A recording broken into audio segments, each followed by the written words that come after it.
NFL personnel, what have they told you about your potential return to the field? Have they given you a timetable about when you might be cleared to play next year? Same timetable as Dr. Guy, has given me, all the doctors, that perform my surgery, it's the same timetable, and it's all depending on how hard I want to work, and I'm going to work as hard as I can to get back.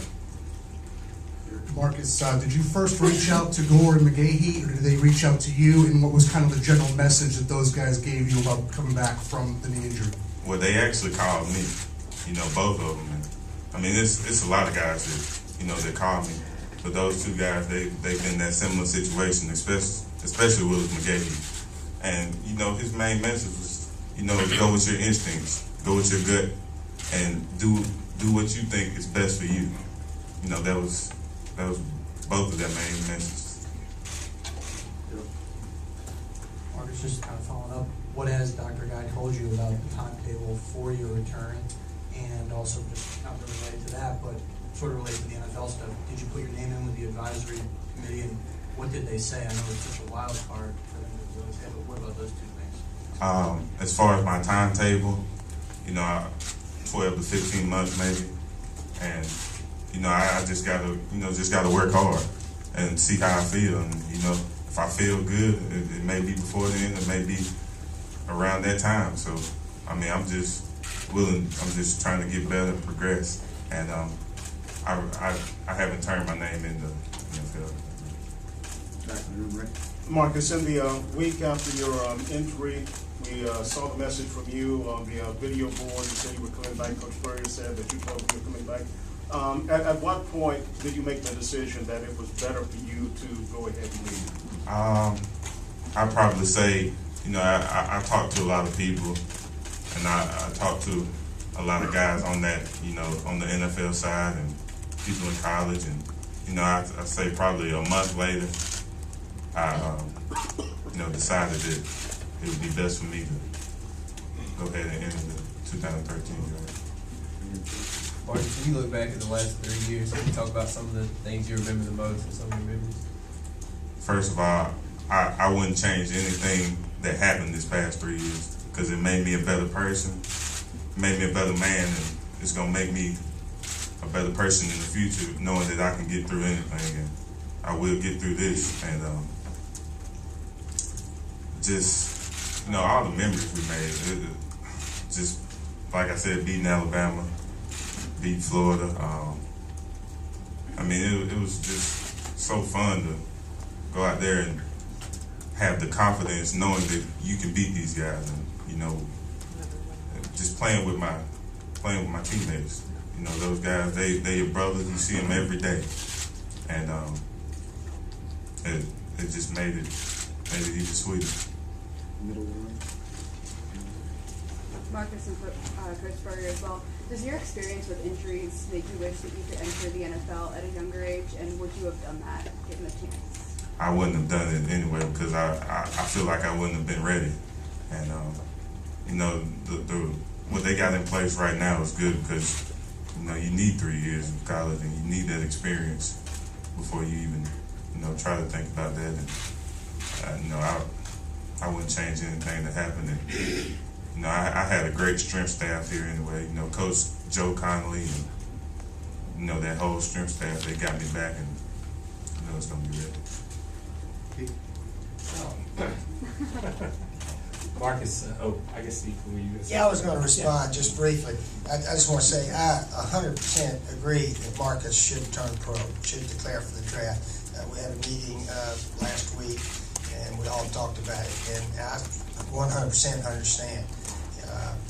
He's done so much for the University of South Carolina, and as all of you know, college football players, they get the same scholarship they got 30, 40, 50, 60, 70 years ago.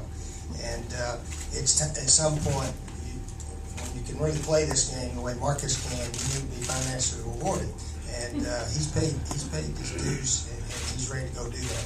And we feel confident he's going to come back. He's going to come back. That knee will come back. And the history has shown that you can come back full go. Just like his other knee, he came back full go from it. So time heals everything, and I think everybody senses why Marcus is the most popular player I think it's ever played. There's no question. When I travel around the country to Heisman, Hall of Fame dinners and things like that, people said, I don't know if I've ever seen the other team, the Tennessee team, come out and all sort of knelt there and had a quick prayer for Marcus when he had this injury.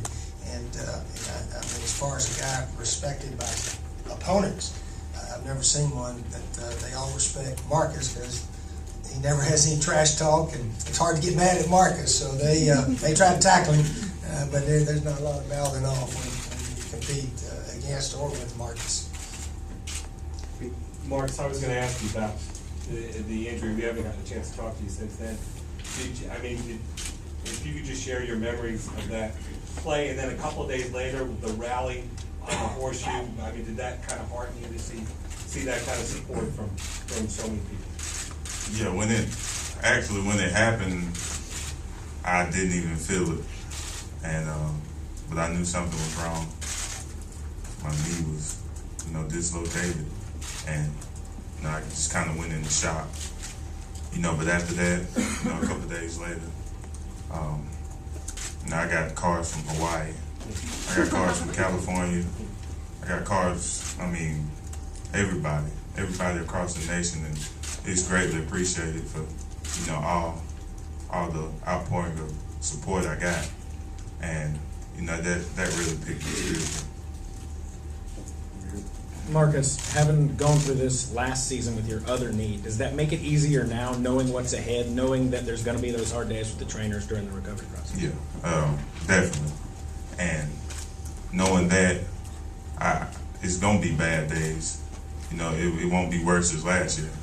When I just really didn't want to do anything when my knee was, aching or sore. But now I know exactly what to do, and I feel like I'll be ready. Marcus, never heard you talk about the NFL. Some guys in college football really don't pay attention to it much. Some, that's all they want out of life, basically. Have you followed it much? Can you talk a little bit about the different challenges you might see there from here? Oh, it's always, it's been a dream of mine, about 5 or 6 years, and, I know it's going to be tough, but, all the guys I talk to say it's, the level of competition is, even, but the guys that put in more work in the, in the film room and, just on their technique, and those are the guys who last the longest, the guys who are smarter, and that's one thing that I'll be working on. And Marcus, what are your expectations round-wise for the draft? In your mind, what round is dancing around in your head where you think you might go? I really can't say, because the NFL doctors and all the guys on that side, they have to examine my knee, and then I'll probably have an idea by then, but I really can't say right now. Really good. Marcus, was there a conversation that you had with anyone in the days after you got hurt that helped you kind of transform your mood from feeling really disappointed about how this happened to really uplifting you? Can you recall maybe anything conversation-wise that you had with your family, something someone said to you that kind of lifted you out of it? Well, all y'all know Dylan Thompson. He came by my house, a couple days after it happened, and we were just talking the whole time. Not even talking about my knee or anything, just talking about whatever. And right before he left, he said, "Remember, God doesn't make mistakes." And that really put it into perspective for me. Like, this happened for a reason. And after that, I didn't ask why me. I didn't ask why me anymore. I just was ready to get the surgery and get back to work.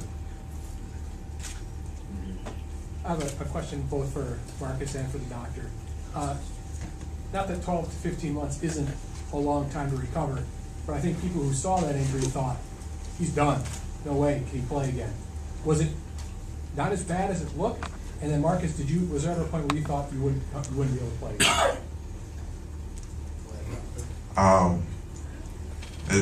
There wasn't a time that I didn't think You know, because I heard the Robert Edwards story and how he had nerve damage and how he couldn't move his leg, but you know, he came back from it, and it wasn't the time I didn't think. Yeah, I think that, you know, it's difficult, even with Willis McGahee. I think it's difficult to compare. Saying knee dislocation can mean many different definitions, and as I told you, there are so many different components of things you can injure. It's not just a ligament problem. There's so many different things you can do.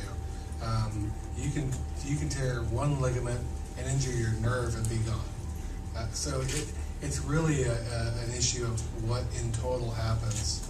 And you know, Marcus was you know, blessed the fact that he had a lot of really critical things that could have happened to his knee and not happened. But you're right. You look at a video and you say, "Wow, that's an amazing thing that happened to their knee. They couldn't possibly come." But you know, these days, you know, the techniques and the you know, industry these days, we're able to put things back together and fix things that may not have been fixable, you know, 20 years ago. Marcus, you're from the small towns of Wofford and Dockin, South Carolina. Obviously, feel to have such a large opportunity coming from such small towns. Yeah, it feels good, and you know, it crossed my mind that, you know, I didn't think, you know, all my high school, you know, teachers and coaches and, you know, everybody in Duncan, South Carolina, which made me who I am. And I'll never forget where I came from. And, you know, it feels great to do, you know, represent for Duncan, South Carolina. Marcus, a couple of questions. One, even if you can't do the drills, will you go to Indianapolis and talk to some of the NFL guys? And two, have you retained an agent? Yes, I will go to Indianapolis and you know, go through all the stuff, you know, that happens there. And no, I haven't, and that's something I'll discuss with my family. Steve, can you talk about what it'll be like not having Marcus around anymore? Yeah, it'll be, well, we'll refer back to, remember how Marcus used to do this or that, and this and the other. The reason we won 30 games is not just Marcus, but, you know, the DJ Swearingers and the guys that really wanted to do well, get the other guys. I mean, football, when you have 60, 70 guys, all of them are not strong leaders. You know, somebody said, "Come on, guys, let's go, let's get it going." So hopefully, what Marcus has done here will continue and pass on to the other guys. So that's what you hope when you're building a football program. You get those strong leaders, and the young guys hopefully learn how to do it the way they did. Rick? Marcus, you talked about how you were receiving cards from Hawaii and all over the country. What would you say, what would be the percentage of people you've heard from have said that you inspired them, not because of what you did on the football field, but how you handled all the adversity you've had to handle the past 2 years? Every single one of them, 100%. That they barely even referred to football. Anything else, Marcus? Is there any way in your mind that you might be able to do any running or anything at the combine or around pro day time, or is that sort of, no, Jeff? I think, Jeff, if you could just specify what ligaments other than the ACL did he tear? The family decided to leave it at that, but 3 of the 4 ligaments.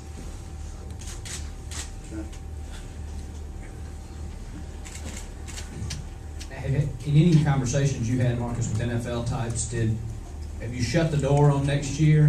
When you say 12 months, you could come. I mean, potentially you could be playing in 12 months at the end of the next NFL season, or do you feel like you'll be out a year and you're eyeballing 2014 to play football again? I think it just depends on how I progress, and that'll be answered, you know, August, September. No time soon. I can give you a little bit of detail about your other question. Yeah, we actually had a similar situation a few years ago. Garrett Chisholm, one of our other athletes, went to the combine just after he had surgery.